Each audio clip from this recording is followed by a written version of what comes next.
everybody. It's 7:45 in the morning, and it is cleanup time. Yesterday was a pretty cool day for me. Lots of lessons. For the past 3 or 4 days, I've learned a lot.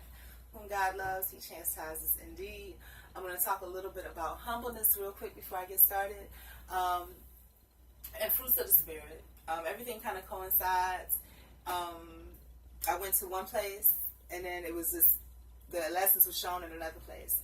So I went to volunteer, quote unquote volunteer. And I'm going to tell you something about volunteerism. A lot of times when people volunteer, what I'm noticing, being in, having been in shelters and things like that, people that volunteer, I used to think that meant that you were a step above, that you're trying to selflessly help people. But what I started to realize, going through those types of situations, when people volunteer, a lot of them are not volunteering to volunteer. They're volunteering to get the best of whatever services are being offered. Okay, but I'm going to tell you this. So I went to volunteer somewhere, and it was very helpful to me because over the past few days, like I said, I had some really strong lessons that were taught to me.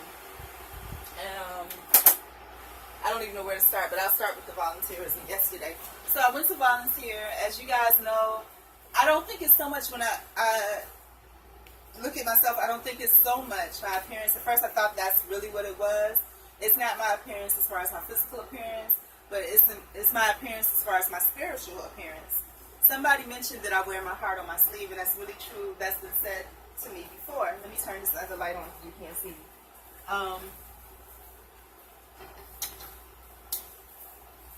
And I don't know if this is going to help or not, but that has been actually said to me before, that I do wear my heart on my sleeve. And basically what that means is that you can see every sense, feel every emotion that I feel, happy, sad, mad, glad, whatever. You can feel it. It shows up on my face. And not only does it show up on my face, it's very evident. You can't miss it. You know what I mean? And the danger of that is that our presence affects other people. So those feelings that you can see on my face, or the fact that you can feel everything that I feel because I don't hide it, I don't mask it, it can be dangerous because some people, it may affect some people differently. And so if it makes somebody feel sad because they see that you're disturbed about something or whatever, it messes with their comfort zone. And I hope you guys can still hear me. I got stuff to do, so I'm doing it while I'm talking. But it messes with their comfort zone. And when you mess with people's comfort zone, you affect their day, whatever. So it can cause some people to attack because they're like, yo, she messed with my comfort zone. Now, in addition to that, okay, so what I was going to mention, so yesterday I went to volunteer somewhere.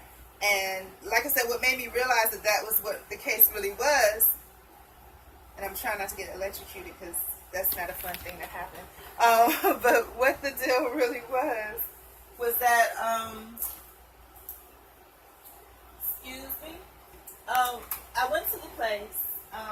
Like I said, for those of you that don't know, I really enjoy life and everything that comes with it. I think it's a very exciting adventure. I've had some really wonderful times, and in the midst of some of the most trying times, those were actually the most wonderful times. Oh my gosh, you can actually see kind of sort of in a way. Why is this flickering in and out like that? Okay, but yeah, so in the midst, maybe I'll just have a seat since I'm just talking. But in the midst of some of the most trying times, you have some of the most exalting, beautiful times. Now, this is what happens. So I ride my bike everywhere. I really do enjoy my life. I like everything about my life.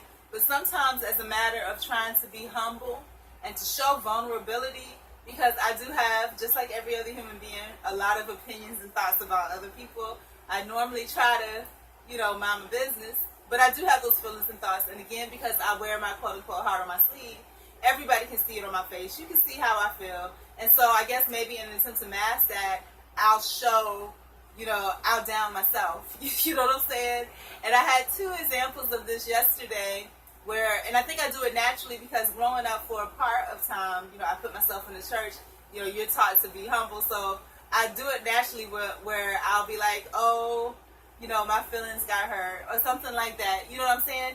And it's not that that's not true, because and I don't know if necessarily, you know, there's different perceptions and different ways you can interpret and let things affect you.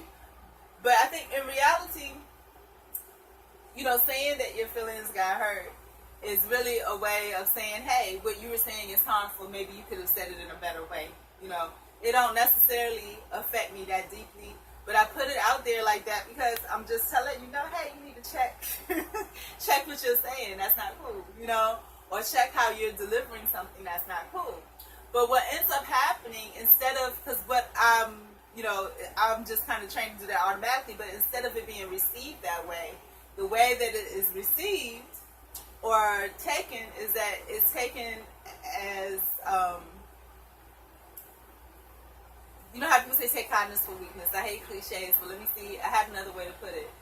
But instead of it being seen as, you know, you exalting your humbleness for the purpose of somebody saying, oh, wow, you know, what I said may have been hurtful, or the way that I came across may have been hurtful. What ends up happening is they take it and they use it to attack. You know, they don't use it for the purposes intended. So I had two examples of this. One was more passive. The other was more aggressive. So like I said, God is teaching me stuff, and he's doing it like, this is medium level teaching that he's doing. Sometimes he does it so fast where it's back to back to back, and you don't even have time to think about it. Now, so this is what happened. So on my bicycle, I went to the church to volunteer. And when I got there, I went to now I've been here before, they knew I was volunteering. I even texted the lady all of my personal information, so, you know, because she didn't have an application on hand, so that she could, you know, have me set up as a volunteer, whatever. And this is like maybe a week or so ago. And I made it clear that I wasn't, you know, coming back to the church for any services or anything. I was just simply coming to volunteer. Why did I want to volunteer? Probably a little bit of self-esteem and pride. You know, I haven't done any of that in a while. Like I said, with that situation, legal thing, it was very hard. I used to love to volunteer, but it was very hard for me to do it because, you know, of the saddest of things, the places that I would normally volunteer, I mean, it was just a horrendous thing. If you go back, I have like 6 or 7 different channels. If you go back to one of them, and, you know, if you have some time on your board and you start viewing stuff, you'll see. And the hard thing about it is not all of my videos are labeled.